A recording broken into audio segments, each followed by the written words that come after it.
ఎలాంటి ఆహారం తీసుకోవాలని చాలా మంది అడుగుతా ఉంటారు. ఎలాంటి ఆహారం కంటే మనం బ్యాలెన్స్డ్ డైట్ తీసుకోవడం ఇంపార్టెంట్. లైక్ మన డైట్ లో కార్బోహైడ్రేట్స్, ప్రోటీన్స్ అండ్ లిపిడ్స్, కొవ్వు పదార్థాలు అన్ని సమపాలలో మనకు అవసరమైన మోతాదులో తీసుకోవడం ఇంపార్టెంట్.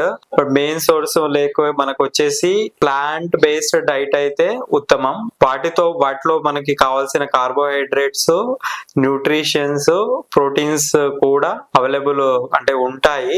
దాంతో పాటు మనం అంటే అనిమల్ బేస్డ్ డైట్ అంటే యూజువల్ గా మనకి ఫిష్, ఎగ్ అండ్ చికెన్ ఇట్లాంటివి హెల్దీ. యూజువల్ గా ఏంటంటే రెడ్ మీట్ అవాయిడ్ చేయడం బెటర్. అండ్ ఈ ఫుడ్ కూడా మనం బయట బయట యూజువల్ గా ప్రాసెస్డ్ ఫుడ్ తినడం కంటే మనం ఇంట్లో ప్రిపేర్ చేసుకొని తినడం చాలా ఉత్తమం. అండ్ ఇంకా చికెన్ అంటే ఇలాంటి షవర్మాలు కానీ ఇట్లాంటివి బయట ఫుడ్ తినకూడదు. సో ఎందుకంటే ఈ మధ్యలో మనకు దాంట్లో మయోనీస్ సాస్ అట్లాంటివి యూజ్ చేస్తారు. వాటిలలో ఈజీగా మనకి ఇన్ఫెక్షన్ వచ్చే రిస్క్ చాలా, అంటే మనకి అక్యూట్ ఇట్లాంటి రిస్క్ చాలా పెరుగుతుంది. కాబట్టి యూజువల్ గా బయట ఫుడ్ అవాయిడ్ చేయడం ఉత్తమం.